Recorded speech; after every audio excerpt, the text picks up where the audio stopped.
실제 정말 말도 안 되는 일이 벌어졌습니다. 조그만 아시아 변두리 한국의 한식을 배우느니 차라리 구제불능으로 평생을 살라고 하던 잘 나가는 유명 변호사 전문직 미국인들이 단 하루 아침에 180도 돌변한 것입니다. 결국 먼타지에서 들여온 한국의 한식 때문에 무릎까지 꿇고 말았던 것이죠. 한국을 가겠다면 절교까지 하겠다며 난리치던 부잣집 미국인들은 어째서 돌연 태도가 바뀐 걸까요? 대체 그들은 한국으로 떠난 그녀가 한국에서 무엇을 가져왔기에 이토록 경탄해하며 경악했던 것일까요? 그 이야기 지금 바로 시작하겠습니다. 바람이 옷깃을 스쳐가는 어느 날 전문직 부모님이 제게 무릎까지 꿇고 사과했습니다. 저희 부모님은 두 분 모두 전문직에 종사하셨던 유명한 변호사분들이셨죠. 어린 시절부터 부모님의 뜻을 거스른 적 없었기에 늘 부모님의 뜻대로 열심히 공부하며 살아왔어요. 또한 부모님이 원하시는 대로 원하시던 대학까지 졸업했지만 전공을 살리는 것이 쉽지 않았습니다. 성공한 전문직 부모 밑에서 자랐지만 사실 저는 이쪽으로의 재능도 흥미도 없었기에 남들보다 뒤처지는 것을 느껴야 했죠. 부모님께서는 전문직에 종사하길 바라셨지만 제 머리가 그걸 따라가지 못했습니다. 어쩌면 머리가 따라가질 못하니 흥미를 느끼지 못했다고 봐도 과언이 아니겠어요. 전문직 종류도 참 많지만 어느 것 하나 제가 가질 수 없다는 것을 일찍 느끼고 저는 다른 길로 가길 희망했습니다. 그러나 부모님과의 끝나지 않는 도돌이표 대화로 더욱 지쳐갔어요. 메리, 네가 부족한 걸 알면 더 열심히 해서 따라갈 생각을 해야지. 부족하니까 안 할래? 흥미가 없어라며 포기하는 게 맞다고 생각하니 넌 정말 잘못된 생각을 하고 있는 거야. 도대체 엄마 아빠가 너한테 못해준 게 뭐가 있니? 지원도 다 해줬는데 도대체 왜 그러는 거야? 그것뿐이니? 네가 하고 싶은 게 있는 것도 아니라며 도대체 뭘 어떻게 해먹고 살려고 그러는 거니? 대체 왜 그렇게 혼자 태평해? 태평한 거 아니에요. 저도 너무 불안하고 어떻게 해야 할지 갈피를 못 잡겠고 혼란스러워요. 그런데 자꾸만 다그치고 더 해라, 부족하다 이렇게 말씀하시니까 제가 어떻게 해야 할지를 모르겠다고요. 그런데 하나 확실한 건 전문직으로 갈 수는 없어요. 저는 공부도 한참 부족하고 의지도 없고 그쪽으로 갈 생각도 없어요. 제가 정말 하고 싶은 게 뭔지 찾고 있으니까 조금 기다려주세요. 넌 참 태평해서 좋겠다. 남들은 다 자기 미래를 위해 투자하고 있는 이 중요한 시간에 그런 말이 나오니 정말이지 메리 너는 구제불능이야. 부모님은 제게 구제불능이라고 하셨습니다. 그리고 그 말을 들은 저는 정말 제가 구제불능이라는 생각이 들었어요. 남들은 적당한 나이에 다 꿈을 갖고 그 꿈을 이루기 위해 노력하고 결국 얻어냈습니다. 그리고 직업으로 삼아 한평생을 살아가요. 그런데 왜 저는 하고 싶은 게 없어서 또 공부를 잘하는 것도 아니라서 이도저도 못하고 이렇게 헤매고 있는 건지 스스로가 답답해서 미칠 지경이었습니다. 저도 이런 제가 싫어서 정말 뭐든 해보고 싶었어요. 무작정 베이커리에 가서 아르바이트도 해봤고 마트, 카페 등 안 해본 일 없이 다 해봤습니다. 그런데 어느 날은 그런 생각이 들었어요. 이렇게 살아도 나쁘지 않은데? 라는 생각이 들었습니다. 분명 부모님께서 이 사실을 아신다면 분노하실 게 뻔했지만 저는 제가 벌 수 있는 만큼 벌고 자유롭게 일하는 이 분위기가 좋았어요. 하고 싶은 게 없다고 해서 놀 것도 아니었던 저에게 딱 알맞은 벌이 수단 정도였습니다. 아니나 다를까 부모님께서는 극대노하셨고 결국 하루아침에 아르바이트도 못하게 되었어요. 저희 부모님 의견과 다른 제 모습은 받아들이지 못하셨습니다. 제가 뭐라도 하고 있고 돈을 벌고 있는 모습을 봐주시면 참 좋았겠지만 고작 그거나 하려고 키운 줄 아냐며 때려치우라 하셨죠. 그럼 결국 저는 또 집안에 갇혀 아무것도 하지 않고 멍청하게 허송세월을 보내는 못난 사람이 되는 겁니다. 이렇게 무의미한 하루하루를 반복하다 보니 없던 우울증까지 생길 지경이었죠. 원래 저는 참 밝고 친구들과 잘 어울리고 웃으며 행복한 사람이었는데 어느 순간 제 얼굴에 미소는 없어졌습니다. 숨막히는 이곳에서 탈출을 하기 위해서는 무조건 제가 꿈을 가져야 한다는 생각뿐이었어요. 사실 제가 하고 싶었던 것은 따로 있었습니다. 바로 어려서부터 꿈꾸던 요리사였죠. 그러나 부모님은 요리사로 성공하기가 쉽지 않다며 포기하길 바라셨지만 저는 뒤늦게라도 제 행복을 위해 꿈을 찾아 나서고 싶었습니다. 제가 이렇게까지 다 포기하고 아무것도 하고 싶은 게 없다며 우울해진 이유도 바로 이런 이유도 있었죠. 정말 어렵사리 또 처음으로 요리사가 되고 싶다는 이 말을 부모님께 전한 순간 그날의 집은 아주 난리도 아니었습니다. 메리, 도대체 무슨 소리를 하는 거니? 전문직을 해서 먹고 살아야 한다니까 고작 요리사로 먹고 살겠다는 소리를 하는 거야? 그깟 요리를 해서 얼마나 벌 것 같니? 이상한 소리 하지 말고 꿈도 꾸지 말고 접어. 엄마 아빠가 시키는 대로 하면 내 인생은 활짝 필 텐데 왜 자꾸 엉뚱한 길로 가려고 하는지 내 심리를 모르겠구나. 부모가 이렇게 지원해주는 것도 복이라는 걸 알고 2번 다시 요리사 소리는 꺼내지 말고 네가 해야 하는 걸 해라. 엄마 아빠 정말 처음이자 마지막으로 간절한 꿈이에요. 요리사로 성공하면 충분히 먹고 살 수 있어요. 그리고 제가 만들어 본 음식을 드셔보신 적도 없잖아요. 메리 2번 다시 그 말은 꺼내지 마. 완강하게 반대하시는 부모님의 모습에 저는 아무것도 할 수 없었어요. 결국 제 인생이고 제가 하고 싶은 것을 하겠다는데 그것도 부모님의 반대에 막혀 할 수가 없었죠. 그 반대를 겪으며 저는 오히려 더 힘이 빠졌습니다. 내가 뭘 하고 싶다고 해봤자 하지 말라고 할 게 뻔한데 뭐 하러 생각을 하겠어. 점점 반항심도 생겼던 것 같아요. 그런데 시간이 지날수록 이 행동은 제게 너무 못할 짓이라는 생각이 들었습니다. 정말 제 인생인데 흘려보내는 이 시간들이 너무 아깝더라고요. 친구들만 봐도 본인들의 꿈을 이루기 위해 열심히인 친구들이 너무도 많았으니 말이죠. 그래서 저는 한참을 고민하다 제 꿈을 이뤄보기로 했습니다. 제가 실패를 한다고 해도 결국 제 선택이었으니 그 또한 경험이 될 수 있다고 생각했어요. 부모님은 끝까지 반대를 하시는 입장이라 요리사가 되겠다고 선언한 동시에 독립까지 했습니다. 제가 짐을 싸들고 독립을 한다고 나가니 부모님은 그야말로 기절초풍이셨어요. 저를 잡겠다고 꽤 강압적으로 말씀하시기도 했습니다. 메리, 너 잘 생각해. 여기서 이렇게 나가면 다시는 내 발로 못 들어올 줄 알아. 또한 우리의 지원은 한 푼도 없을 거야. 그런데 네가 지금이라도 생각을 바꾼다면 엄마 아빠는 어리광으로 넘겨줄 생각이 있으니 이제 그만하자. 여태껏 외동딸로 살아오면서 단 한 번도 부모님 말 거역한 적이 없었어요. 그런데 유일하게 처음으로 제가 간절히 하고 싶은 꿈이 하나 있다고 말했을 때 어떻게 말씀하셨는지 그 목소리 표정까지도 생생하게 기억이 나요. 그래서 저도 할 수 있다는 것을 보여드리려면 방법이 이것뿐이네요. 잘 지내고 계세요. 꼭 성공해서 돌아올게요. 저는 부모님께 인사를 드리고 그 길로 집을 나왔어요. 물론 돈이 많은 것도 아니고 갈 곳이 있는 것도 아니라 독립 이후의 삶은 고단했습니다. 그나마 좋은 가게 사장님을 만나 제 사정을 모두 들어주시고 숙식 제공을 해주셔 다행이었죠. 그곳에서도 열심히 일을 해 돈을 모았고 그 전에 아르바이트를 하면서 모았던 돈들까지 저는 계속해서 돈을 모았습니다. 실패도 결국 경험이라고 작지만 제 가게를 오픈하고 싶었거든요. 아르바이트하는 이 가게 사장님께 최대한 배우고 또 배우며 제 꿈에 한 발씩 가까워지고 있었습니다. 그리고 드디어 모았던 돈과 은행의 힘을 빌려 야심차게 가게 오픈을 했어요. 인테리어도 너무 아름다웠고 무엇보다 제가 한 음식이지만 맛도 좋아서 분명히 성공할 거라 믿었습니다. 그런데 이게 무슨 일인지 오픈을 했는데 하루에 한 명의 손님도 오지 않았어요. 소문이 덜 난 것인지 아직 이곳에 가게가 있다는 것을 사람들이 모르는 것인지 생각이 많아졌습니다. 부끄럽지만 호객 행위도 해봤는데 사람들은 그저 웃고 지나칠 뿐 제 가게 안으로 들어오는 사람은 없었어요. 이게 바로 차갑고 냉혹한 현실이라는 것을 뼈 저리게 느끼는 순간들이었습니다. 하루가 지날수록 날이 갈수록 결국 제게는 피해로 다가오고 있었어요. 제대로 뭘 해본 것도 없는데 자꾸만 마이너스 나는 이 상황에 더는 가망이 없다는 것을 알자마자 조금이라도 손해를 덜 보기 위해 접었습니다. 생각을 해보니 우물안 개구리처럼 미국에서만 지내며 다양한 경험을 못 해봤다는 생각이 들었지요. 적어도 요리사로 살려면 다양한 나라의 음식도 경험하며 맛에 대해 눈을 뜨는 것이 중요하다 생각했습니다. 저는 결국 간절하게 하고 싶다면서 제대로 제 자신을 준비시키지 않고 현실에 뛰어들었으니 망할 수밖에 없었던 것이죠. 생각이 너무도 많아 머리가 늘 복잡했습니다. 그러던 중 넷플릭스를 통해 한국 드라마를 우연히 접하게 되었어요. 저는 드라마 줄거리보다는 드라마 속에 비추는 음식들에 눈길이 갔습니다. 한국은 참 신기하게도 한식을 제외하고도 다양한 나라의 음식들을 쉽게 접하는 듯 보였죠. 음식을 보는데 눈이 정말 반짝거리더라고요. 저렇게 경험을 해보고 많은 것들을 접해봐야 했는데 제 불찰이라고 생각했어요. 적어도 요리사의 꿈을 펼치며 살려면 한국은 한번 가봐야겠다는 생각이 들었습니다. 한식은 참 신기한 음식인 듯 보였죠. 똑같은 김치찌개라 해도 맛 평가를 하는 그들의 입맛에 따라 취향에 따라 맛이 다르게 느껴지는 듯 했습니다. 이후 유튜브 영상들로 한식에 대해 더 많은 공부를 하게 되었어요.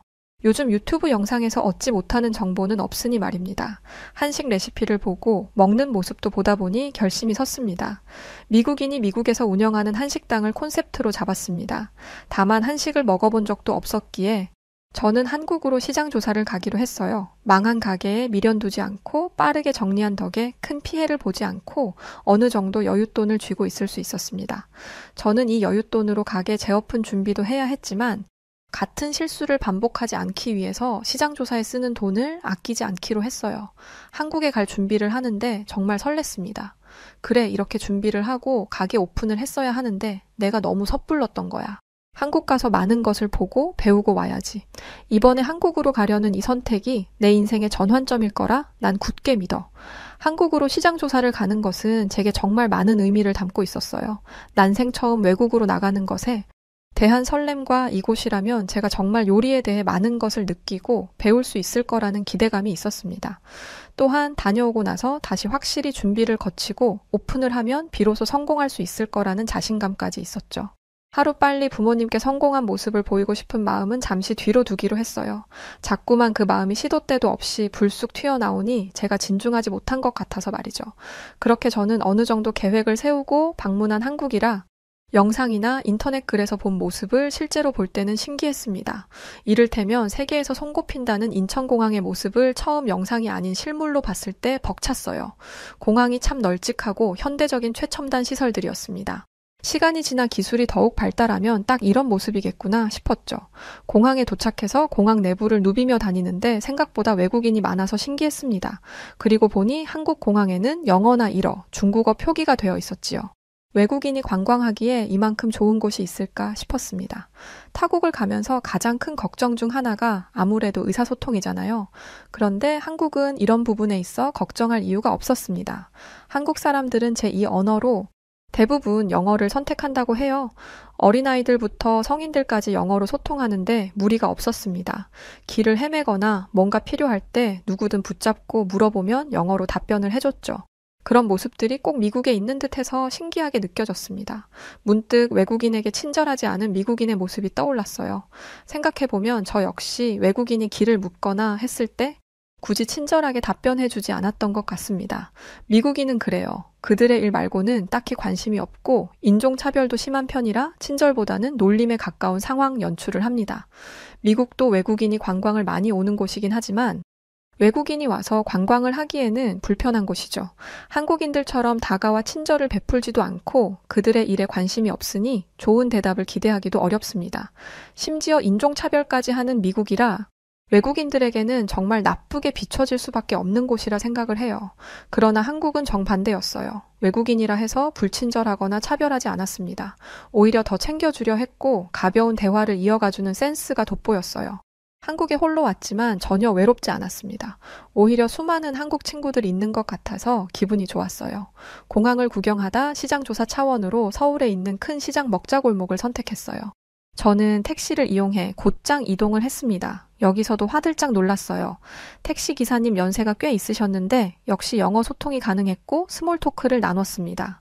저는 미국에서 온 요리사라며 한식당을 운영하고 싶어서 왔다고 저를 소개했죠. 저는 미국에서 한식당을 운영하고 싶어서 시장조사 차원에서 왔어요. 제 이름은 메리예요. 우연히 넷플릭스에서 한국 드라마들을 보면서 요리에 대한 진심을 느끼고 정말 깊은 감동을 받았어요. 그래서 그런 한국을 제가 미국에 꼭 담아내고 싶습니다. 그러자 기사님께서는 한식의 매력과 한식당을 운영할 때 알아두면 좋을 정보를 주셨습니다. 기사님이 해주신 말을 종합해보니 결국 한식의 매력은 한국인의 정과 정성이 필요하단 것이었죠. 단순히 돈만 보고 쫓기 시작하면 큰 성공을 거두지 못할 것이라며 한식을 맛있게 만드는 것도 중요하지만 한식 먹는 사람들이 한국을 떠올릴 수 있도록 하는 것도 중요하다고 하셨습니다. 사실 이런 생각까지 해본 적이 없는데 기사님의 말씀이 정말 맞았어요. 외국인 아가씨, 한식은 다 필요 없이 정갈함과 정성이에요. 이걸 꼭 배웠으면 좋겠네요. 그럼 미국 가서도 성공할 겁니다. 한식을 싫어하는 사람은 내가 본 적이 없어요. 외국인들도 밥 몇 그릇씩 말아 먹기도 하고 그러거든요. 그러니 잘해봐요. 내가 멀리서 응원할게요. 따뜻한 말씀을 듣고 나니 마음이 참 따뜻해졌습니다. 아무도 저를 응원해주지 않아서 조금 쓸쓸했지만 오히려 한국에 와서 기사님처럼 저를 응원해주는 사람들을 많이 만나서 아주 든든했습니다. 사실 제가 한국에 오기 전에 일본에 다녀왔었어요. 넷플릭스를 통해 한식뿐 아니라 일식 라멘에도 관심이 있었거든요. 이왕 하는 거 정말 후회 없이 미련 없이 해보고 싶어서 일본과 한국을 다 가보기로 선택했습니다. 그런데 도저히 라멘으로 성공할 자신도 없었고 일본 문화를 제가 입을 수 없다고 판단했어요. 일본은 개성이 매우 강한 나라였죠. 처음 일본에 도착했을 때 거리에 다니는 일본인들의 화려한 옷 스타일을 보고 놀랐습니다. 그들은 마치 만화 속에서 튀어나온 사람들처럼 옷을 입고 다녔어요. 머리색도 놀랍고 신기한 색이 많았죠. 더 신기한 것은 그렇게 다니는 일본인들은 서로를 이상하게 보지 않았습니다. 제 눈에는 이 광경이 참으로 신기했는데 말이죠. 일본은 코스프레에 진심을 다하는 나라인 걸 알았습니다. 여기까지는 신기하다는 마음이 끝이었는데 라멘집을 돌아다니며 불편함을 느끼게 되었어요. 우선 라멘을 미국인들이 좋아할 것 같지 않았고 든든함보다는 라멘에 들어가는 기름진 고기 때문에 국물에 기름이 뜹니다. 한식처럼 얼큰한 맛도 없어서 먹다 보니 물리고 느끼함이 올라왔어요. 미국에서 더 느끼한 것도 잘 먹던 저였지만 라멘은 불호였습니다. 일식으로 창업은 어렵다는 것을 파악한 후 이왕 온 거 일본 여행을 즐기고 한국으로 넘어가기로 했어요. 여행을 하며 일본인들의 특징을 알았습니다. 일본인들은 멀리서 보면 친절한 듯 보이지만 다가갈수록 차갑고 개인주의 성향이 심했어요. 안 그래도 개성이 강해 다가오면 불편했는데 차가움에 당황스러웠습니다. 심지어 일본인들은 일어가 아닌 언어를 잘 사용하지 않았어요. 호텔 직원이라고 해도 상황은 마찬가지라 체크인 한 번 하는 것도 쉬운 일이 아니었습니다. 제가 일어를 사용해서 소통을 하라는 식이었죠. 결국 일본에서 특별히 좋은 기억은 쌓지 못하고 놀라운 문화에 경악하며 떠나왔습니다. 물론 제가 일본어를 조금 했더라면 혹은 일본에 아는 지인이 있었더라면 조금은 더 흥미로운 시간이었을지 모르겠어요. 그런데 아무리 혼자 갔다고 한들 이렇게 불쾌한 기분만 있다는 것은 저와 일본이 맞지 않는다는 말이겠지 싶었습니다. 무엇보다 제가 매일 같이 만들어 손님상에 내놓아야 할 음식들인데 일식은 엄두가 나지 않았어요. 제가 봐도 한 2번 먹으면 질릴 것 같았습니다. 라멘이라고 했을 때 과연 그 라멘을 한 주에 2-3번씩 먹으러 와주는 손님이 계실까 싶었어요. 스시 역시 마찬가지고 스시는 다루기도 어렵기에 애초에 할 수가 없었습니다. 일본에 대한 감정이 좋지 않아서가 아닌 일식은 제가 원하는 요리가 아니었던 거였죠. 그래서 조금은 아쉬웠습니다. 돈이 막 여유가 있던 것은 아닌데 이미 일본에서 시장 조사를 한다고 꽤 많은 돈을 써서 말이죠. 일식은 또 비싸거든요. 홀로 한 끼를 먹어도 너무 부담스러운 금액이라 생각보다 돈을 많이 써서 걱정이었습니다. 그래도 일본에서 이미 저런 경험을 해서 한국 시장 조사는 제가 더욱 중요하게 느껴졌어요. 이곳에서도 아무것도 얻지 못하고 미국으로 돌아가면 저는 반강제적으로 공부를 해야 했습니다. 그토록 원하던 요리사의 꿈을 포기해야 했어요. 부모님께서 요리사의 꿈을 이루고 싶어 하는 저를 포기하신 듯 했지만 또 한편으로는 기대하고 계셨습니다. 자꾸만 제게 연락을 하셔서 현재 시장 조사는 잘하고 있는지 기대해도 좋은지를 물어보셨어요. 역시 자식 이기는 부모는 없다는 말이 맞나 봅니다. 부모님과 연락을 해서 마음이 조금 놓이기는 했지만 한편으로는 여기서 실패하는 모습을 보이면 그럴 줄 알았다고 하실까봐 그게 두려웠어요. 안 그래도 성공해야 한다는 압박감이 심했는데 부모님까지 더해지니 굉장히 두 어깨가 무거워졌습니다. 굳은 결심을 하고 도착한 서울 한복판에 자리 잡은 대형 시장의 먹자골목으로 진입하니 구릿한 냄새가 났어요. 이 냄새를 분명 한국인들도 맡을 텐데 그들의 표정은 온화하고 아무렇지 않아 보였습니다. 세상에 태어나 처음 맡아보는 냄새라 저절로 인상이 찌푸려졌어요. 곳곳에 김이 새어나오고 얼굴을 뒤덮어 순간 불쾌했습니다. 보아하니 한국의 솔방이라는 것과 만두를 찌는 곳에서 김이 나오던데 생소했죠. 심지어 이곳은 다 무너져가는 듯한 식당들이 있었고 냄새가 지독해 들어갈 수 없었습니다. 지독하다고 표현했던 그 냄새의 정체는 바로 돼지고기 국밥이었어요. 국밥의 한 종류라고 하는데 그 냄새가 말도 못하게 기가 막혔습니다. 저는 돼지국밥을 전문으로 할 것이 아니라 한식을 하는 곳을 찾고 있었기에 발길을 돌렸어요. 그러다 한식이 파는 식당에 들어갔고 김치찌개와 청국장, 순두부찌개, 그리고 제육볶음, 계란말이 이렇게 주문을 했습니다. 메뉴에 대해 몰랐지만 사장 아주머니께서 추천해준 한식의 베스트 메뉴였어요. 제가 주문한 메뉴를 조리하는 순간 어디선가 발 냄새가 나기 시작했습니다. 순간 저는 제가 너무 오래 걸어서 발에 땀이나 냄새가 퍼지는 줄 알고 민망했어요. 바로 그때 주문한 음식이 나오자 발 냄새의 정체를 알았습니다. 그건 바로 청국장에서 나는 냄새였고 너무나 역해서 먹을 수 없었어요. 제가 주춤하고 있으니 사장 아주머니는 제게 다가와 말씀을 하셨습니다. 아이고, 이 냄새 때문에 놀랐어? 이거 썩은 음식 아니고 좋은 거야, 좋은 거. 청국장은 발효식품이라 냄새는 좀 고약해도 건강에도 좋고 맛도 된장보다 훨씬 구수하고 깊어. 매력에 한번 빠지면 절대로 못 헤어나올걸? 발효식품이라 건강에도 좋고 된장찌개보다 더 구수하고 깊은 맛이 난다며 먹어보라고 하셨지요. 냄새와는 다르게 맛이 기가 막힌다고 하셨지만 쉽지 않은 도전이었습니다. 어렵사리 고민 끝에 거의 한두 방울 먹는 수준으로 먹었는데 밥에 싹싹 비벼서 먹으라고 하셨어요. 아무렴 한국인이고 식당 사장인데 추천해 주시는 그대로 먹어야 맛이 좋겠지 싶어서 뜨거운 흰쌀밥에 청국장을 비벼서 두부까지 으깬 후 먹었습니다. 그러니 발 냄새와는 다르게 너무나 맛있는 맛이었어요. 감탄을 해가며 제육볶음과 김치찌개까지 다른 메뉴들도 모두 먹었습니다. 세상에 이게 어떻게 이렇게 맛있는 맛이 나죠? 뭐라고 표현해야 할지 모르겠는데 흰밥에 그냥 비벼 먹기만 해도 자꾸만 먹고 싶어져요. 이게 다 한식인 거죠? 매력도 다르고 먹어도 계속 먹고 싶어지네요. 태어나서 이렇게 중독적인 음식은 처음이에요. 제 느낌에 청국장은 냄새 때문에 힘들어서 그렇지 입맛을 돌게 하는 매력이 있었습니다. 제육볶음은 불맛이 나면서 달콤하고 살짝 매콤했는데 이게 정말 밥도둑이었지요. 이어 김치찌개는 한국의 음식은 김치와 돼지고기를 넣어서 만든 건데 이게 정말 또 다른 매력이었습니다.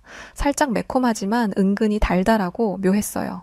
순두부찌개는 뭐라고 설명할 수 없는 맛인데 김치찌개랑은 맛이 전혀 다르지만 순두부와 국물을 떠서 흰쌀밥에 딱 부어주고 한 입 먹으면 꿀맛이었습니다. 한식은 먹으면 먹을수록 질리는 게 아니라 자꾸 더 먹고 싶고 이렇게 먹어볼까? 저렇게 먹어볼까? 하는 생각이 들더라고요. 이게 바로 손님들을 자꾸만 가게로 이끄는 마성의 매력이 아닐까 싶었습니다. 한참 맛있게 먹는 저를 흐뭇하게 바라보시더니 이곳에 여행을 왔냐고 물으셨어요. 그래서 저는 사실대로 말했습니다.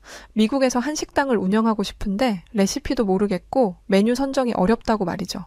사실 저는 미국에서 한식당을 운영하고 싶어서 이렇게 무작정 한국에 와서 시장 조사를 하고 있는 거예요. 부모님은 음식해서 몇 푼이나 번다고 그러냐며 구박하시고 무시하시지만 꼭 성공해서 보여드리고 싶거든요.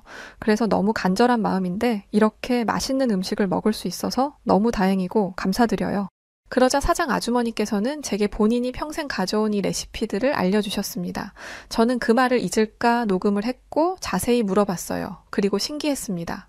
요리사에게 본인만의 레시피는 너무나 귀한 것이라 함부로 유출하지 않죠. 그런데 왜 제게 이 모든 것을 공유하냐고 묻자 미국에서 미국인들이 한식을 맛있게 먹어줘서 유명해지면 좋겠다고 하시며 말씀하셨습니다. 내 딸이랑 사위 그리고 손주들이 다 미국에 있네. 온 식구가 내가 해준 밥을 그렇게 잘 먹고 한식을 좋아하는데 미국에는 마땅히 먹을 곳이 없다고 하더라고. 근데 미국 가서 정말 내가 한 것처럼 맛을 내서 한식당을 차린다면 내 새끼들이 너무 좋아할 거니까. 꼭 그렇게 내가 다 알려줄 테니 잘 해보라고. 내 자식들 말고도 진짜 한식을 그리워하는 사람들이 거기 많다고 하니까 잘 해보게. 한식을 사랑하는 수많은 한국인들이 미국에서 겪는 고충, 고향의 맛에 대한 그리움을 제게 채워주라는 말씀이셨어요. 저는 이 말을 들으니 더 의지가 불탔습니다. 사장 아주머니는 이후에도 계속해서 제가 이해할 수 있도록 수많은 것들을 알려주셨어요. 한식은 종류도 다양하고 어떻게 만들고 차리느냐에 따라 맛과 보이는 것이 다르다고 조언해 주셨습니다. 그러고 보니 한식 플레이팅은 어려울 것 같았지만 사장 아주머니께서는 한식 플레이팅은 어려울 것이 없다고 하셨습니다.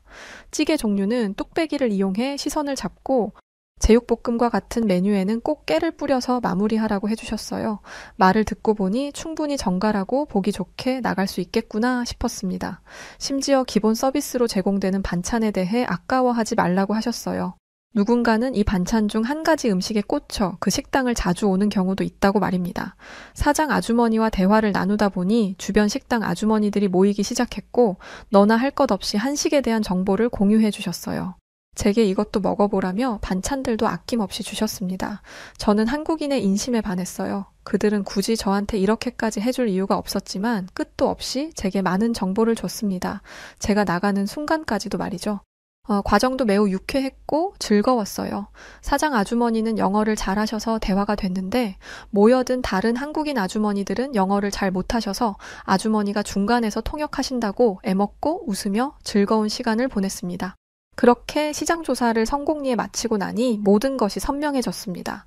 제가 먹은 김치찌개 청국장 그리고 순두부찌개는 꼭 해야겠다는 생각을 했어요. 이어 제육볶음과 계란말이도 필요했습니다. 반찬으로는 맛깔나는 김치와 나물, 그리고 멸치와 어묵볶음으로 정했어요. 여기에 센스 있게 김과 요구르트를 주면 좋을 것이라는 조언대로 하기로 했습니다.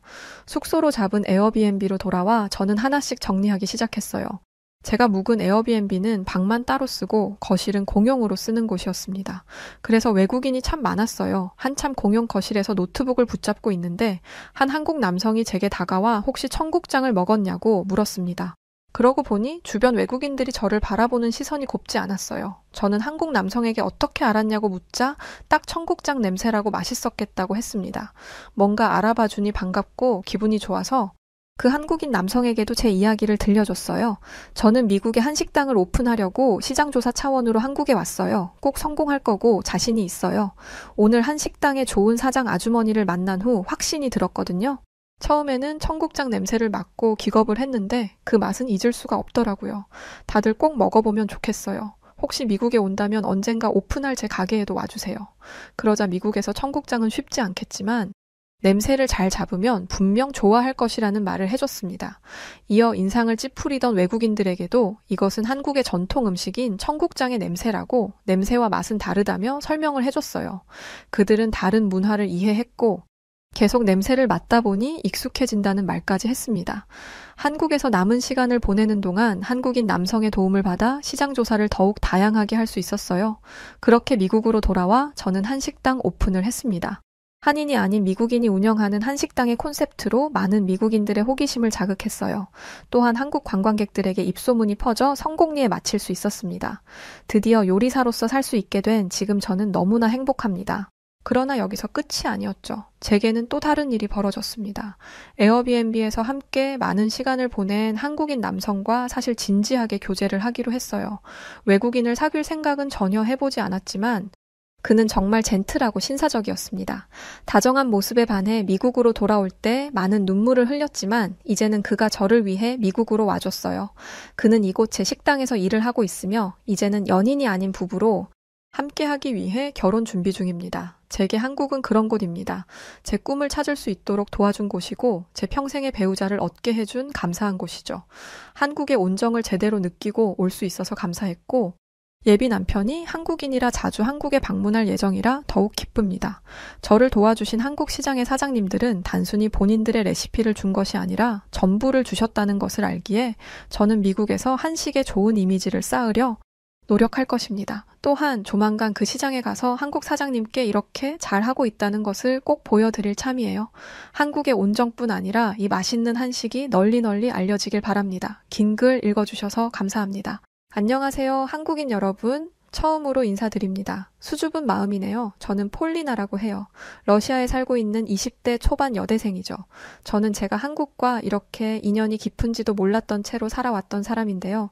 우연한 계기로 한국이라는 나라에 깊이 알게 되면서 이 사연을 보내게 되었습니다. 제 이야기를 시작하려면 제일 먼저 북한군에 대한 이야기부터 해야 할 것 같아요. 얼마 전 저는 학교에서 친구들과 대화를 나누던 중 북한군이 러시아와 우크라이나 전쟁에 파병이 되었음은 물론 심지어 러시아에서 탈영을 하고 있다는 소식을 듣게 되었습니다. 저는 그래서 재빨리 해당 기사를 찾아보기 시작했어요. 저만 몰랐던 건지 이런 보도가 실제로 최근 여러 매체에서 아주 조용하게 퍼져나가고 있었는데요. 자세한 내막은 이랬습니다. 최근 보고에 따르면 북한 군인들이 러시아와 우크라이나 전쟁에 수천 명이나 파병되었고 그 중에서 일부 군인들이 이때다 싶어 탈영하고 있다는 소식이 전해졌다는 거였어요. 지금 10월 초에 이르러서는 약 18명의 북한 군인들이 러시아와 우크라이나 전선에서 탈영한 것으로 추정되고 있었고 전쟁 중 러시아와 협력하고 있는 상황에서 쥐도 새도 모르게 이탈한 것으로 보여진다고 했죠. 실제로 몇천 명이나 파병되었는지는 모르겠는데 순식간에 20명에 가까운 군인들이 탈영했다고 하니 이게 적은 숫자는 아니겠다는 생각이 들었어요. 성공한 인원이 18명이라면 시도한 인원은 그의 10배는 되지 않겠어요? 물론 언론에서는 이게 단순히 루머일 뿐이며 사실이 아니라고 이야기하고 있기는 한데 북한이 러시아의 군대를 파병했다는 보도는 러시아뿐만 아니라 서양 쪽 나라들에서도 지속적으로 언급되고 있는 데다가 최근에는 북한군 장교들이 우크라이나에서 미사일 공격으로 사망했다는 보고도 존재한다고 하니 사실 언론만 믿고 있기는 어려운 상태라고 할 수 있죠. 사실 저도 처음 그 기사를 읽었을 때에는 역시나 또 허투루 퍼지는 가짜뉴스일 거라고 생각했어요. 북한에 대해 몇 번 들어보기야 했었지만 사실 북한이 실제로 우리를 위해 전쟁에 참여할 거라고는 생각하지 못했었거든요. 러시아가 우크라이나를 상대로 굳이 지원군까지 필요한가 싶기도 했고, 저는 평화로운 지역 쪽에 살다 보니 전쟁이 그렇게 와닿지 않기도 했었죠. 그렇다 보니 문득 이 기사를 읽으면서 도대체 북한이 뭐 하는 나라인지가 궁금해지더라고요. 북한은 도대체 뭐가 그렇게 잘난 나라길래, 뭐 어떻게 살고 있길래 남의 나라 전쟁까지 돕겠다고 나섰던 걸까? 우리 러시아보다도 잘 사는 나라인가? 러시아보다도 강인한 걸까? 근데 왜 북한 군인들이 굳이 위험을 무릅쓰면서 저렇게 죽기 살기로 탈영까지 결심했을까? 이 모든 질문들이 머릿속을 맴돌고 있었습니다. 미하일 푸른제 군사학교에 다니는 학생이었지만 이제 20대의 어린 머리를 가졌고, 사실 북한에 대해서는 우리 러시아와 긴밀한 국가라는 것과 TV에서 가끔 보면 늘 셀 수 없이 많은 북한 사람들과 군사무기들의 행렬이 다였기에 그 나라의 깊은 내막을 몰랐어요. 원래 평소 군사에 대한 것만 좋아했지 정치 같은 것에 관심이 있는 편은 아니었지만 저는 결국 궁금함을 이기지 못하고 집에 오자마자 북한에 대해 조사하기 시작했어요. 그런데 북한을 조사하기 시작하자마자 온갖 무서운 단어들이 튀어나오기 시작하더군요. 세뇌, 억압, 그리고 처형. 잠깐, 처형이라고? 저는 깜짝 놀라 그 기사를 먼저 읽기 시작했습니다. 최근 북한에서는 약 30명의 학생들을 한국 드라마를 시청했다는 이유 단 하나만으로 사람들이 모두 보는 앞에서 공개적으로 처형하기도 했다더군요. 겨우 한국의 드라마를 봤다는 이유로 말이에요. 학생들은 USB를 통해 남한에서 넘어온 드라마를 몰래 보다가 적발되었고, 무려 북한 정부에서 직접 나서서 이 학생들을 처형했다고 합니다. 반동사상 문화 배격법이라고 하는데 법의 이름이 강하다고 해봐야 얼마나 강하다고. 세상에 이렇게 한참 크는 학생들을 고작 그깟 드라마 몇 편 때문에 보란듯이 생명을 빼앗아 버릴 수가 있나요? 그 학생들의 부모와 가족들이 그 장면을 보고 있었을 텐데 말이에요. 그 학생들이 드라마를 보면서 뭐 얼마나 대단한 걸 꿈꿨겠어요? 그래봐야 그냥 신기하고 재미있고 궁금하니까 봤던 것 뿐이겠죠. 지금 제가 이렇게 기사를 찾아보고 있는 것처럼 말이에요. 저는 그 기사를 보면서 생각했어요. 이 학생들은 어른들의 비열한 힘자랑에 어쩌면 희생당한 것과 다름없다라고 말이에요. 그들이 정말 이 학생들의 머릿속에 북한의 체제에 대한 끔찍한 반란의 심지가 있었을 거라고 생각해서 학생들을 벌했을까요? 그 학생들이 그렇게 반란의 생각이 있어봤자 뭘 할 수 있다고요. 나라에 조금도 위협이 될 수 없는 아직 한창인 학생들일 뿐인데요. 그저 이 학생들의 처형을 통해 보란듯이 공포 정치를 강화할 생각뿐이었겠죠. 이 얼마나 잔인한 생각인가요? 그들에게 이 사건은 그저 퍼포먼스일 뿐이겠지만 그 학생들에겐 목숨이었는데 말이죠. 고작 20년도 살지 못한 새싹의 어린 인생 말입니다. 저는 이 기사를 읽으면서 북한이라는 나라에 대해 환멸감이 생기기 시작했어요. 더 찾아보지 않아도 대충 어떤 나라인지 알 것 같다는 생각이 들었죠. 역시나 이어지는 내용도 뻔하더군요. 3대 세습 독재 체제, 김일성에서 김정일, 그리고 현재 김정은까지 이어진 이 독재 체제가 그 살찌고 욕심 많은 몸집들을 지탱하고 있다는 것을 알게 되었어요. 그들은 철저하게 권력을 통제하고 국민들을 감시하며 또 억압하며 그 체제를 이어가고 있었습니다. 자료를 읽어 내려가며 저는 북한 주민들이 겪고 있는 어려움에 대해 조금씩 알게 되고 계속해서 더 큰 충격에 빠지기 시작했어요. 특히 외부 세계와 거의 접촉할 수 없다는 점은 정말 상상하기 힘든 일이었습니다. 저희 러시아도 언론 통제가 있긴 하지만 북한처럼 완전히 외부로부터 단절된 사회는 아니거든요.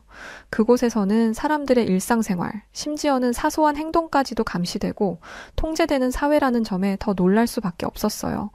평범하게 길을 걷고 친구들과 대화를 나누고 식사를 하거나 커피를 마시는 그 모든 과정조차도 누군가에 의해 알게 모르게 끝없이 한평생을 감시당하고 있는 삶이라니 얼마나 끔찍할지 상상할 수도 없는 기분이었어요. 이 통제는 단순한 정치적 목적만이 아닌 것 같았어요. 그들의 일상에 깊이 뿌리내린 세뇌와 억압의 결과였던 거죠. 그런데 그렇게 해서 결국 얻은 게 뭔지 도무지 이해할 수가 없었습니다. 잘 살기라도 하면 말이나 안 하죠.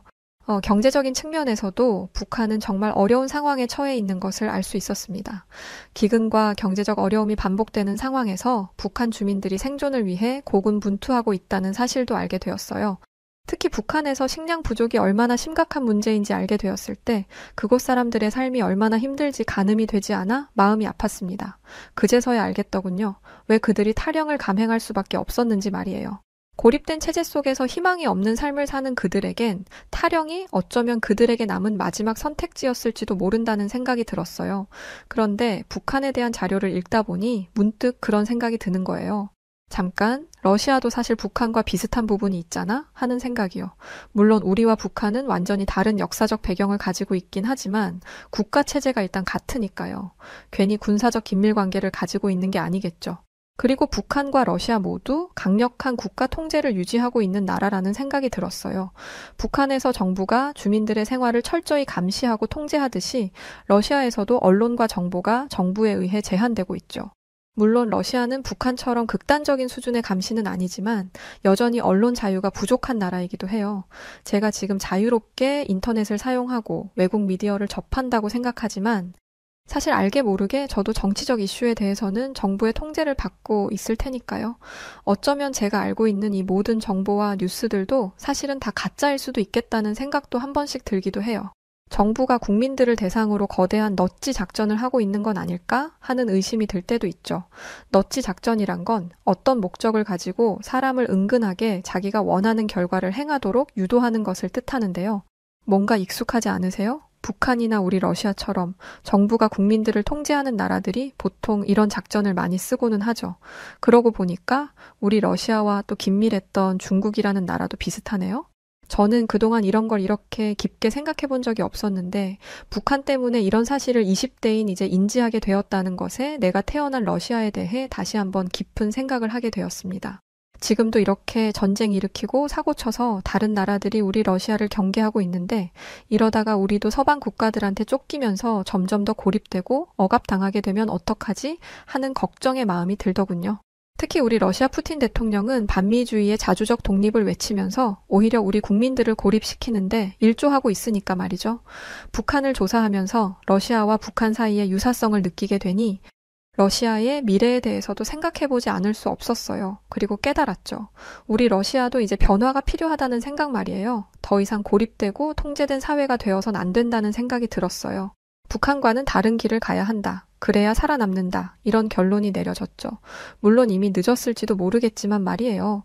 그런데 북한에 대해 이렇게 열중하다 보니까 자꾸만 등장하는 이름이 있더라고요. 바로 한국이었어요. 저는 한국이 북한이랑 같은 나라였다는 사실을 이번에야 제대로 알았는데요. 한국과 북한이 너무 이미지가 달라서 사실 진짜로 두 나라가 같은 나라였다는 사실을 믿을 수가 없었어요. 북한과 한국은 한국전쟁을 통해 남북으로 분단되었고 북한이 소련의 지원을 받으면서 공산주의 체제를 유지하려고 했다더라고요. 이에 반면 남한은 미국과 서방 국가들의 지원을 받으며 민주주의와 시장 경제를 기반으로 나라를 세웠고요. 같은 뿌리를 가지고 있으면서도 이렇게 극명하게 다른 길을 걸어왔다는 게 너무나 신기했어요. 결국 전쟁이 끝난 후 남북은 군사분계선을 기준으로 나뉘게 되었고 그때부터 남북은 전혀 다른 길을 걷기 시작했죠. 그런데 동시에 출발했음에도 불구하고 두 나라의 발전 속도는 너무나도 달랐던 것 같아요. 한국은 전쟁 이후 급속한 경제 성장을 이루며 세계에서 손꼽히는 경제 대국으로 성장했죠. 자유로운 정치 체제는 물론이고요. 그러면서 한국이 첨단 기술의 최고로 성장하는 동안 북한은 여전히 폐쇄적인 독재 체제를 유지하고 있었어요. 도대체 왜 그랬을까요? 한쪽은 자유와 번영을 선택하고 다른 한쪽은 억압과 고립을 선택했다는 게 믿기지 않았어요. 같은 핏줄인데 어떻게 그렇게 다를 수가 있을까요? 사실 러시아에서 한국에 대한 이미지는 상당히 긍정적이에요. 한국인들은 모두 부유하고 성실한 사람들이라고 생각하죠. 똑똑한 건 물론이고요. 하지만 한국이 우크라이나를 지원하면서 일부 러시아인들이 한국에 대해 경계심을 갖게 된 것도 사실이에요. 그래도 여전히 러시아에서 한국의 이미지가 좋다는 것을 부정할 수는 없죠. 한편 북한에 대한 이미지는 되게 달라요. 저도 지금 조사하면서 알게 된 거지만 제 친구들도 북한에 대해서는 무척 가난하고 열악한 나라라고 알고 있더라고요. 고립된 건 물론이고요. 로켓보이 김정은의 독재 속에 희생당하고 있는 포로들이라는 이미지가 많죠. 한국과 북한을 비교할 때 한국은 성공적이고 개방적인 국가로 북한은 고립되고 억압적인 사회로 인식되는 경향이 강한 것 같았어요. 주변만 봐도 그래요. 제 주변이나 친구들 주변이나 한국인 친구가 있다거나 최소한 한국인들과 온라인상으로 대화를 나눠본 친구들은 꽤 있었지만 북한 사람과 이야기를 나눴다는 사람은 한 명도 본 적이 없거든요. 아니, 아마존에 사는 원시인이 아니고서야 요즘 세상에 이렇게 다른 나라 사람과 단 한 번도 소통하지 못한 채 평생을 살아가야 하는 나라가 있다는 게 말이 되나요? 그야말로 판타지가 따로 없는 것 같아요. 저야 웃으면서 얘기하지만 진짜 그 나라에 사는 사람들은 얼마나 힘들까 싶기도 하고요. 한국과 북한에 대해 알아보기 시작하면서 제게 든 또 한 가지 생각이 있었어요. 그래, 북한 사람들은 그렇다 치자. 그럼 한국인들은 어떤 사람들일까? 그래서 한국인들과 직접 대화를 나눠보자는 결심을 내렸죠. 한국인들은 어떤 생각을 하고 사는지, 어떤 성격을 가지고 있는지 궁금하더라고요. 특히 북한에 대해서도 무슨 생각을 하는지 정말 알고 싶었고요. 하지만 문제는 방법이었죠. 어떻게 한국인을 만날 수 있을까? 제가 떠올린 건 바로 소개팅 어플이었어요. 러시아에 거주하는 외국인들을 만날 수 있게 만들어진 어플이었죠. 이런 어플에 이상한 사람이 많다고 해서 그동안은 해본 적이 없었는데 왠지 한국인이라면 안 그럴 것 같다는 이상한 자신감이 들었어요. 그런데 아무리 어플을 뒤져도 한국인이 없더라고요. 실망한 저는 한국인들도 북한 사람들처럼 폐쇄적인 면이 있나 하는 생각이 들었지만 포기할 수 없었죠. 그리고 그렇게 며칠을 찾아 헤맨 끝에 저는 학교 근처에서 드디어 한국인과 매치가 될 수 있었어요. 그의 이름은 최대호였어요. 재미있는 이름이었죠. 비록 저보다 2살 나이는 많았지만 저는 대호 씨에게 묻고 싶은 것이 너무나 많았기에 대호 씨를 졸라서 단박에 만날 약속을 잡았지요. 이윽고 그와 처음 만나는 날, 저는 호기심 반 기대 반의 마음으로 신이 나서 약속 장소에 나갔어요. 그는 저보다 먼저 나와 있더군요. 처음 얼굴을 마주한 대호 씨는 분명 나보다 나이가 2살 많았는데 굉장히 어려 보였어요. 저보다 동생 같더라고요. 저는 우선 대호 씨와 가볍게 술을 마시며 대화를 나누기로 했고 그와 함께 학교 근처의 펍을 찾아갔습니다. 대호 씨는 젠틀한 사람인 것 같았어요. 저는 대호 씨에게 왜 제가 나오게 되었는지를 먼저 솔직하게 설명했죠. 이런 기사를 읽었고 이에 대해 대호 씨를 비롯한 한국인들이 어떻게 생각하는지가 궁금하다고 말이에요. 어플로 한국인 찾기가 너무 어려웠는데 이렇게 만나게 돼서 정말 반갑다고도 말했어요. 그런데 알고 보니까 한국인 대학생들이나 한국인 자체가 이런 어플을 잘 안 한다고 하더라고요. 사실 이런 거 없이도 친구도 많기도 하고 원래 한국인들이 공동 생활에 익숙해서 많은 사람들과 잘 어울린다고 하더라고요. 저는 대호 씨의 친절한 태도에서 왜 그런지를 단박에 느낄 수 있었습니다. 이윽고 그는 북한의 파병과 탈영 이야기에 대한 자신의 생각을 말해주기 시작했어요. 사실 한국인들이 이 문제를 받아들이고 언급하는 것은 상당히 조심스러운 일이라고 하면서 말이죠. 아직도 한국에는 이산 가족들이 남아있고 그들의 상처가 있기 때문에 함부로 말하지 않으려고 한다고요. 사실 북한이라는 나라가 어떻다던가 우리와 전쟁 중인 나라이니 불편하다던가 이런 얘기를 할 줄 알았는데 그는 그런 얘기가 아니라 다른 이야기를 내놓았어요. 북한의 개입이 러시아와 우크라이나의 전쟁을 길게 만들 수 있을 뿐더러 북한과 러시아의 군사 협력이 오히려 북한과 러시아를 국제적으로 고립시킬 수 있어 부정적으로 본다고 말이죠. 그러니까 단순히 북한이 문제가 많아, 북한은 나빠 이런 이야기를 할 줄 알았던 제 얄팍한 생각과 다르게 대호 씨는 국제 시민으로서의 견해를 밝힌다고 할까? 그런 무게감 있는 의견을 내놓고 있었어요. 제 스스로가 부끄러워지는 시점이었죠. 굳이 한국인으로서 우려되는 점이 있다면 북한이 러시아와 협력하면서 핵 개발에 더 박차를 가하거나 한국에 더 크게 도발을 해올 수가 있어서 그 정도가 걱정된다고 말했어요. 저는 그런 그의 말을 들으며 제가 얼마나 유치한 생각을 했는지를 깨달을 수 있었죠. 대호 씨와의 대화는 계속해서 순조롭게 흘러갔어요. 저는 어느새 북한이라던가 탈영이라던가 하는 이야기는 까맣게 잊고 그와의 이야기에 완전히 빠져들고 있었죠. 그는 정말 아는 게 많더라고요. 지혜롭기도 하고요. 한국인들은 책을 많이 읽는다던데 그래서 그런 것 같았어요. 대호 씨에게도 그렇게 말했는데 사실 한국인들이 책을 많이 읽는다는 얘기를 어디서 들었는지는 기억이 나지 않았어요. 이때까지만 해도 말이죠. 아무튼 대호 씨는 제가 던지는 모든 질문에 귀찮아하지 않고 열심히 대답을 해주었고 저는 한국이라는 나라의 매력에 점차 빠져들고 있었습니다. 그런데 그때였어요. 술집이 좀 시끄러워진 것 같다는 생각이 들려는 찰나 술에 취한 남자 한 명이 우리 쪽으로 다가오더라고요. 처음엔 그저 흔한 취객인 줄 알았어요. 그래서 그냥 무시하려고 했죠. 괜히 술 취해서 젊은 여자한테 어떻게 한번 해보려는 그런 놈들이 많잖아요. 그런 건 줄 알았거든요. 그런데 그가 슬그머니 다가오더니 갑자기 다짜고짜 대호 씨에게 말을 거는 게 아니겠어요? 가만 보니 그는 인종차별주의자 혹은 민족주의자 같기도 하더라고요. 아까부터 코리아 코리아 하는데 혹시 내 놈이 한국 놈이냐면서 소리를 지르는 겁니다. 러시아어와 영어를 섞어가며 횡설수설 헛소리를 하기도 하고 무작정 대호 씨의 어깨를 툭툭 치기도 하더군요. 대호 씨는 그런 그를 가만히 보기만 할 뿐 전혀 대응하지 않았고요. 심지어는 여유롭게 남은 술을 마시기도 하더군요. 완전히 그를 무시하고 말이에요. 근데 그럴수록 그 남자는 오히려 약이 올랐는지 대호 씨에게 더 심한 말을 퍼붓기 시작했어요. 저는 바짝 긴장해서는 그를 경계할 수밖에 없었죠. 빡빡 깎은 머리나 그의 문신, 옷차림으로 봐선 보통 사람이 아닌 것 같았거든요. 갱이라던가 깡패 같은 느낌이었어요. 저는 혹시라도 그가 대호 씨를 공격할까봐 잔뜩 신경을 곤두세운 채 그와 대호 씨 사이를 막아섰죠. 사실 러시아 소수민족 중에는 동양인이 많고 흑인과 같은 인종은 거의 없기 때문에 우리 러시아에선 동양인에 대한 인종차별은 자제해야 한다는 인식이 박혀 있고 실제로 사회 분위기상 금기로 여겨지기도 하거든요. 하지만 갱 출신에다가 술까지 잔뜩 취해 단순 시비를 거는 거라면 이야기가 달라지겠죠. 저는 같은 러시아인으로서 부끄러울 행동은 멈췄으면 좋겠다고 하면서 상황을 해결하려 했어요. 그런데 그때였죠. 흥분한 그 남자가 갑자기 저에게 입에 담기도 힘든 모욕적인 욕을 내뱉으며 손을 높이 치켜드는 게 아니겠어요. 너야말로 부끄러운 줄 모르고 동양인을 만나냐면서 말이에요. 저는 깜짝 놀라 몸을 움츠렸죠. 그리고 다음 순간 퍽 하는 소리와 함께 사람들이 놀라는 소리가 들리더군요. 이상한 일이었어요. 제 몸 어디에도 아무런 충격이 없었거든요. 저는 어리둥절하면서 눈을 떴어요. 그런데 눈앞에 놀라운 광경이 벌어져 있더군요. 대호 씨가 순식간에 그를 제압해서 완전히 그를 카운터에 접어서 붙여버리고는 그의 팔을 포박하고 있었어요. 대호 씨는 그에게 조용히 하지 않으면 팔을 부러뜨릴 수도 있다며 이건 정당 방위가 될 거라고 말하더군요. 그러자 그는 발악을 하며 소리쳤어요. 이건 폭행이라고 말이죠. 근데 대호 씨는 오히려 그를 비웃으며 말했어요. 네가 잘 알지? 내가 잘 알지 보자. 난 한국경찰대학을 졸업한 사람이야. 라고 말이죠. 대호 씨의 말에 그 깡패는 당황했는지 조용해졌고 우리는 경찰이 오고 나서야 그를 경찰에게 넘겨주고 그 펍을 빠져나올 수 있었습니다. 너무 순식간에 벌어진 일이라 저는 그저 어안이 벙벙할 따름이었어요. 제가 당황한 걸 느꼈는지 대호 씨는 저를 데리고 근처의 공원으로 향했죠. 공원 벤치에 앉아 저는 기억을 되짚어 보았어요. 잠깐. 경찰 대학을 다녔다고? 놀라운 사실이었죠. 그렇게 부드러워 보이며 차분하고 친절하게만 대하던 그가 그 순간 그렇게 빠르게 또 정확하게 상대를 제압할 수 있었던 이유를 알 것 같았어요. 대호 씨는 그제서야 자신에 대한 이야기를 해주었죠.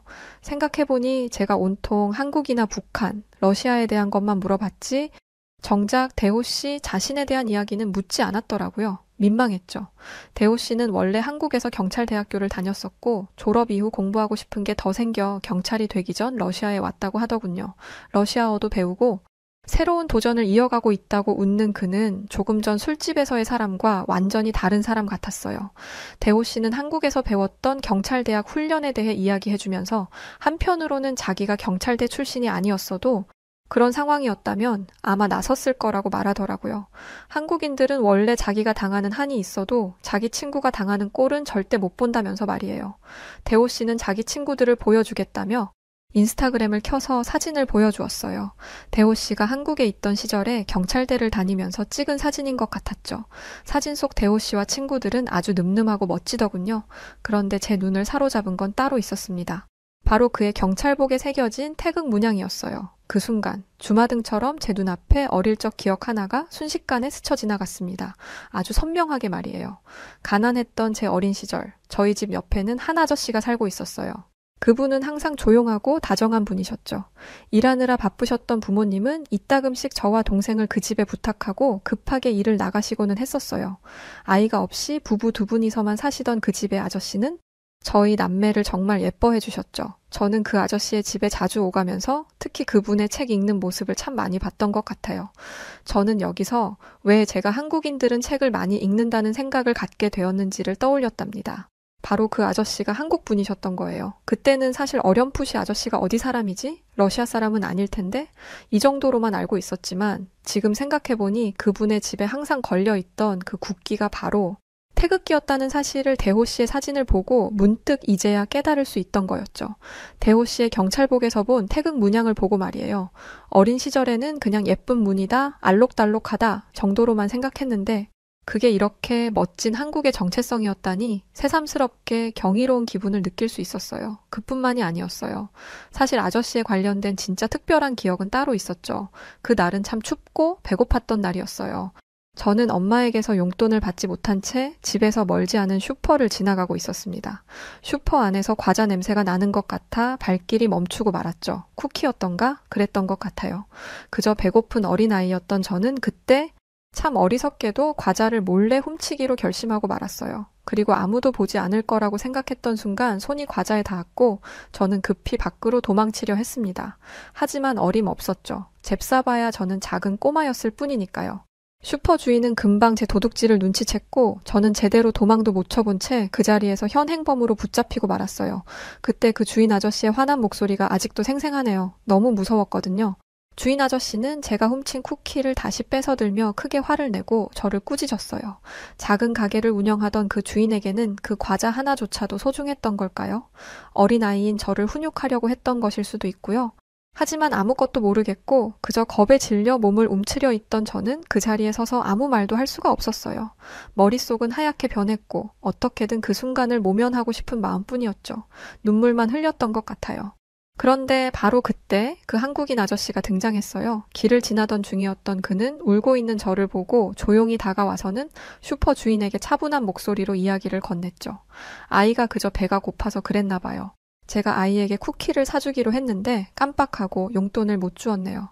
잊어버린 제 잘못이니 아이를 그만 용서해 주세요. 쿠키 값은 얼마든지 드리겠습니다. 아저씨는 다정한 목소리로 저를 변호해 주었고 주인은 아저씨의 돈을 받고서야 저를 놓아주었습니다. 저는 아저씨에게 고마움과 부끄러움이 뒤섞인 감정을 느꼈어요. 아저씨의 도움 덕분에 저는 그 상황에서 벗어날 수 있었지만 이 상황이 잘못된 상황이었다는 건 알고 있었거든요. 엄마한테 혼도 날 것 같았고요. 그래서 분명 감사의 인사를 전해야만 했지만 그만 너무 창피한 나머지 아저씨의 얼굴조차 보지 못한 채 그 자리에서 도망치고 말았답니다. 그날 이후로 저는 한동안 아저씨를 보지 않으려고 아저씨네 가지 않겠다고 떼를 썼어요. 아저씨는 제 마음을 아셨는지 부모님께도 말하지 않고 그 뒤로도 그 일을 비밀로 간직해 주셨죠. 지금까지도 그 기억은 제 마음 한편에 항상 남아 있었습니다. 미안함과 고마움이 뒤엉켜 떠오를 때마다 그때 제대로 감사 인사도 전하지 못한 게 계속 아쉬움으로 남아 있었죠. 자라면서 저희는 부모님의 일 때문에 급하게 이사를 했거든요. 그리고 지금 대호 씨의 이야기를 들으며 저는 그때 아저씨가 한국인이었다는 사실을 깨닫고 한국과 제가 생각보다 깊은 인연이 있었다는 사실을 이제서야 깨달았어요. 그 태극기가 단순한 무늬가 아니었고 아저씨가 저를 도와줬던 그 날이 훨씬 더 깊은 의미를 가졌다는 것도 말이죠. 이 모든 기억들이 떠오르고 그동안 잊고 살았던 과거가 떠오르자 저는 여러 가지 생각에 잠겼습니다. 어릴 적 도움을 주셨던 그 한국인 아저씨와 오늘 제가 만난 대호 씨. 두 사람은 서로 다른 시대의 사람이지만 그들이 가진 친절함과 강인함이랄까요? 그런 것들은 어딘가 깊이 닮아 있다고 느껴졌습니다. 그 이후 저는 한국이라는 나라가 괜히 친근하게 느껴지고 좋아지기 시작했었어요. 그런데 이것도 운명일까요? 어느 날 평소와 다르지 않게 학교에 갔는데 교수님이 강의 시작 전에 영상을 하나 보여주는 거였어요. 지금 보여주는 영상은 시간이 좀 지난 것이긴 하지만 우리들이 보면 좋을 것 같아서 교수님이 준비해 오셨다고 하셨죠. 바로 한국이 얼마 전 국군의 날이었다더라고요. 교수님은 한국은 미국과 우리 러시아로부터 기술을 전수받았고 기술을 전수받지 못했을 때는 우리들의 무기를 가져다가 몇 번이고 분해하며 기술을 발전시켜 나갔다고 했어요. 그러나 지금의 한국은 넓은 중국이라는 국토를 모두 커버할 수 있을 만큼의 무기를 만들어냈으며 그 위력은 상상을 초월하는 수준이라고 말씀하시더라고요. 한국과 북한, 지금은 북한 군대는 탈영 이슈로 시끄러운데 전쟁 이후 갈라진 이 두 국가가 같은 출발선에서 시작했음에도 한국은 성장으로 복수를 꿈꾸었고 북한은 전쟁으로 복수를 꿈꿨던 너무나 다른 모습이었고 지금 이 시대 한국이 올바른 결정을 했다는 것을 알 수 있었죠. 그럼 성장으로 복수를 꿈꾼 한국의 군대는 형편없었냐? 그것도 아니었어요. 영상에서 본 한국의 군사력은 어마어마했거든요. K9A1의 위압감, 155mm 주포의 모습은 압도적이었죠. KF-21이라는 5세대에 가까운 스텔스 전투기, 현무-2C라는 무려 사거리 800km의 탄도미사일, 천궁투 중거리 지대공 미사일, 그리고 이번에 전 세계를 상대로 처음 공개한다고 했던 현무5라는 거대한 빌딩 같은 벙커버스터라는 엄청난 무기까지. 특히나 현무의 존재감은 소름이 돋을 정도였죠. 가난에 찌들어 사는 북한이 과연 이런 엄청난 한국을 이길 수 있을까요? 절대 불가능할 거예요. 아니 북한이 아닌 전 세계 어느 국가가 되더라도 쉽게 한국을 이길 수 있다, 호언장담하며 말할 수 있는 국가는 없을 거라고 생각이 들었습니다.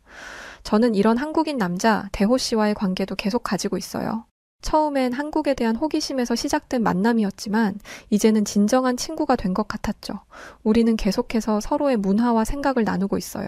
이 과정을 통해 우리는 함께 성장해 나갈 수 있겠죠. 그는 저에게 더 많은 한국의 이야기를 들려주었고 저 역시 러시아에 대해 그에게 많은 것을 공유하고 있답니다. 요즘 저는 한국어 공부도 시작했어요. 언어를 배운다는 게 쉽지 않다는 걸 느끼지만 그만큼 한국인들과 더 깊이 소통할 수 있는 날이 오기를 기대하고 있거든요. 나중에 기회가 된다면 저는 꼭 한국에 직접 가보고 싶어요. 그곳에서 더 많은 한국 사람들과 만나 이야기를 나누고 한국의 삶을 직접 체험해보고 싶거든요. 대호 씨를 통해 시작된 이 인연이 언젠가는 저를 한국으로 이끌 날이 올 거라는 생각이 들며 그날을 고대하고 있습니다. 한국이라는 나라가 그저 먼 곳에 있는 신비로운 나라가 아니라 가깝게 느껴지는 곳이 되었어요.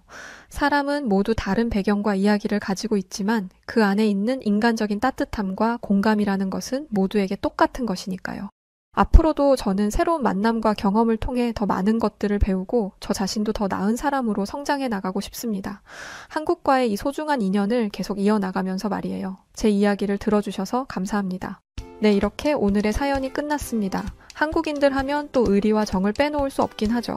북한에 대한 호기심에서 시작된 여정이 결국 한국을 알게 하고 잊혔던 사람을 기억하게 해주는 진정한 연결점이 되게 해준 사연이었네요. 이렇게 모르던 사람과 사람이 서로의 삶을 이해하고 연결될 수 있다는 것이야말로 이 세상에서 가장 소중한 가치가 아닐까 싶습니다. 자, 그럼 오늘 사연 재미있으셨나요? 사연이 좋으셨다면 구독과 좋아요 부탁드리고 그럼 지금까지 사연을 전달해드렸던 여우튜브 송은지였습니다. 저는 더 재밌는 영상으로 다시 올게요. 영상 끝까지 봐주셔서 고맙습니다. 그리고 우리 구독자분들 모두 감사드리고 언제나 항상 사랑합니다. 당신만의 여우튜브